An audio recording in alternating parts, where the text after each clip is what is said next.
la muerte de Cervantes, pues las plenarias hemos querido que tuvieran una unidad y que estuvieran pues en torno a el significado de Cervantes en el mundo, etc. Entonces, yo soy muy sensible porque alguna vez los profesores de español de origen hispanoamericano, latinoamericano, etcétera, dicen, es que parece que siempre es España y no es así. Hemos intentado, también se dijo en la inauguración, ¿no?, que realmente tenemos que estar muy orgullosos de todo lo que han aportado todos los países a ambos lados del Atlántico, ¿no? Entonces yo pensé que era muy importante que hubiera una conferencia para ver la huella de Cervantes en América. Y pensé que la persona más apropiada era Rocío Oviedo, porque ella es catedrática de literatura hispanoamericana en la Universidad Complutense. Ella es licenciada en Filología Española y es doctora en Filología Hispánica y también en Periodismo. Bueno, ella en el mundo del hispanismo y en concreto de los estudios en torno a la literatura hispanoamericana, pues es una autoridad, y además de tener una gran bibliografía detrás de ella, es también, yo diría, una gran animadora. Y ella organiza muchos congresos y sesiones para promocionar. Yo recuerdo, por ejemplo, que ella es amiga personal de Elena Poniatowska. Cuando se le concedió el premio Cervantes, pues por ejemplo organizó en la Complutense unas estupendas jornadas de estudio y de homenaje, a las que vino Elena, ¿verdad?, otra vez. Bueno, me consta, porque además hemos colaborado a veces, que también tiene varios, o ha tenido varios proyectos de investigación, y en ellos también, casi siempre en torno a la literatura hispanoamericana, por supuesto, a principios de siglo, o bien avanzado también el siglo XX. Este año estamos en año de Rubén Darío y también es una experta y ha organizado numerosas actividades en torno a Rubén Darío, es decir, que es una persona muy activa y a la que los estudios de literatura hispanoamericana deben mucho. Entonces, bueno, he nombrado Rubén Darío, pero voy a nombrar también José Asunción Silva, Amado Nervo, etcétera, etcétera.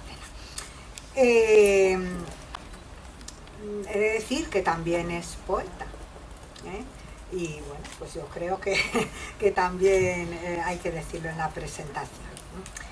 También la poesía contemporánea mexicana ha ocupado un lugar importante en sus estudios, al igual que la lírica peruana.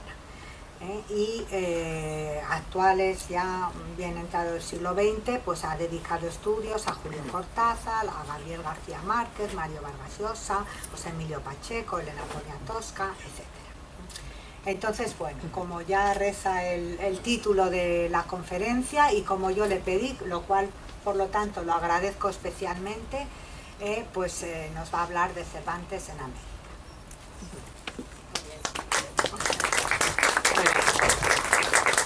Muchísimas gracias por tan cariñosa y prolija presentación. Siempre creí que mis méritos eran menores, pero bueno, se lo agradezco muchísimo, y agradezco muchísimo también a la Asociación de Profesores de Español, a la Asociación Europea de Profesores de Español, esta invitación tan cordial, y a la que, bueno, me ha parecido excelente poder asistir, porque es por amistad con la doctora Thelma, también una gran estudiosa del modernismo. Estoy siempre insistiéndole a ver si por algún momento en el congreso que tendremos en septiembre me va a asistir, pero parece ser que bueno, que de momento las múltiples ocupaciones que desarrolla no se lo permiten. Bien, cuando yo empecé a mirar cómo enfocar esta conferencia, me encontré con una cantidad realmente ingente de obras a las que me podría haber referido. Se las voy a pasar al final, vamos a ir al último punto para que se hagan una idea de la cantidad de textos que hay, más o menos desconocidos, de autores que han trabajado el Quijote. Esto, si quieren, luego lo vemos un poquito más despacio, pero para que sobre todo perciban esa cantidad tan grande de obras en el continente americano, ¿no? Estos son otros textos más, entre los que se pueden recoger, sin contar una página que ustedes pueden encontrar también en el Centro Virtual Cervantes, sobre los distintos ensayos que se han publicado del Quijote en América, tanto por países, Argentina, Bolivia, Ecuador, etc. Se pueden encontrar otra serie de ensayos ahí si ustedes tienen interés. Bien, pero cuando empecé, como les dije, a enfrentarme con el tema, pensé que lo mejor era hacerles una genealogía del tema, y es por lo que voy a empezar, por hacer esa genealogía. En gran medida, lo que veo también es que hay como una resurrección constante del Quijote. Estas resurrecciones del Quijote han sido prolijas a lo largo de la historia y de alguna forma hacen como un contrapunto, un contrapeso a los deseos del propio autor, que para evitar el peligro de las nuevas andanzas del Quijote, sobre todo a partir del Quijote de Avellaneda, que no fueran además de la autoría del propio Cervantes, va a dejar al Quijote muerto y bien muerto, es decir, con un escribano que dé fe de su muerte. Si recuerdan, en la última parte del Quijote, dice: viendo lo cual, el cura pidió al escribano le diese por testimonio como Alonso Quijano el Bueno, llamado comúnmente Don Quijote de la Mancha, había pasado de esta presente vida y muerto naturalmente, y que el tal testimonio pedía para quitar la ocasión de algún otro autor que Cide Hamete Benengeli le resucitase falsamente e hiciese inacabables historias de sus hazañas. Bien, como ustedes han visto, simplemente por el listado que les he puesto al final, realmente no lo va a conseguir el Cervantes. Por eso, por más que lo intentó el propio autor, Don Quijote va a tener la más dilatada vida que ningún otro personaje literario, por lo menos en mi opinión. Sus hazañas, las idas y venidas, se van a reescribir en América, ya sea en forma de ensayo, de cuento o de novela. En las tres formas van a aparecer. Ya no digamos también en la poesía, que también, como veremos, Rubén Darío lo va a llevar a cabo. En el análisis de las relaciones, de estas relaciones entre el Quijote y América, se pueden considerar, en mi opinión, tres vías. Ya les indicó Rodríguez Marín, que se ha venido siendo citado a lo largo también de estos días. Es la propia actitud de Cervantes, la primera de ellas sería la propia actitud de Cervantes bueno, vamos a pasar, lo pasamos después. La propia actitud de Cervantes cuando solicita viajar a América, así como también la inserción de americanismos en su obra, como en el caso del cacao, que aparece en La Gitanilla, o también los personajes que son productos de los viajes al Nuevo Mundo, como por ejemplo el perulero, el soldado, el chapetón, y que sustentan, además estos personajes, sustentan la posibilidad de un cambio. Eso es lo que es tal vez más atractivo. Estos personajes en el Nuevo Mundo pueden cambiar, pueden variar de vida, tener otra posibilidad. Y eso es muy curioso porque ya en el siglo XX lo va a recoger un escritor argentino, Enrique Larreta, en La Gloria de Don Ramiro, donde Don Ramiro, también un personaje que va a situar en el barroco, se va a poder redimir en el Nuevo Mundo. Eso es algo, yo creo, en mi opinión, bastante curioso.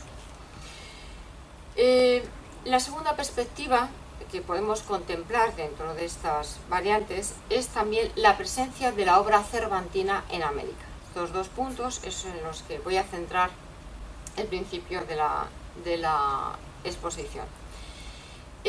Hay una solicitud que yo creo que todos ustedes conocen del propio Cervantes, que solicita ir al Nuevo Mundo en oficios que están vacantes en ese momento. Fíjense: contador en el Nuevo Reino de Granada, contador de galeras, corregidor de la paz o corregidor de un lugar que realmente parece sacado de la propia novela de Cervantes. La provincia de Soconusco, y que recoge, como les digo también en este aspecto, son datos que va a recoger Rodríguez Marín en su estudio.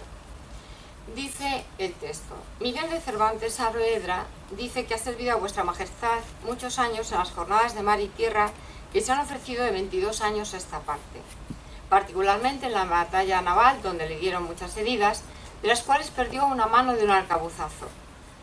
Y continúa con sus méritos. Dice: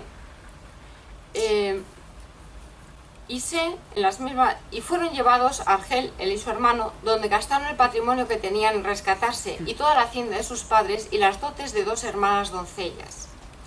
Pide y suplica humildemente cuanto puede a vuestra majestad se ha servido de hacerle merced de un oficio en las Indias, de los 3 o 4 que al presente están vacos. Está la propia solicitud de Cervantes para pasar a Indias. Bien, junto con esto, esta primera solicitud de Cervantes, ese intento, ese primer paso, es Cervantes el que en realidad quiere ir a América, algo que no consigue, y lo que sí que lo van a conseguir son sus obras. Las obras, el paso de las obras de Cervantes, están de alguna forma mediatizadas por las reales cédulas. Ya saben ustedes que en América no se podía publicar novelas, sobre todo para no llevar a confusión a los indios. Dice: porque los indios que supiesen leer, dándose a ellos, dejaran los libros de santa y buena doctrina, y leyéndolos de historias, deprenderán en ellos malas costumbres y vicios, dice la provisión.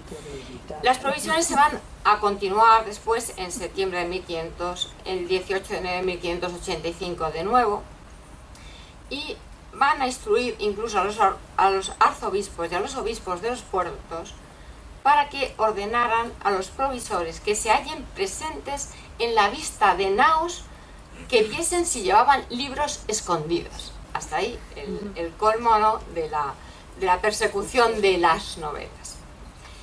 Bien, sin embargo, las distintas provisiones reales no tienen gran efecto, y sí la picaresca, para eludir la ley y hacer valer la propia voluntad.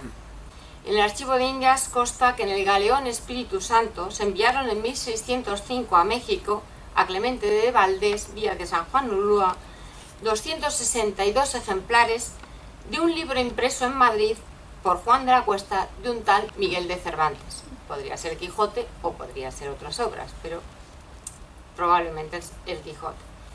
Además, a Juan de Zaragoza se le han enviado también 3 ejemplares a Cartagena de Indias y 100 a Antonio de Toro. La parada en Cartagena de Indias era frecuente, era un paso para después ir a Lima, atravesando el istmo de Panamá. Esto no impide que los inquisidores hagan su función. De hecho, en las listas de la Inquisición hay una serie de cuestionarios en los que algunos de los viajeros de las naos dicen haber leído el Quijote.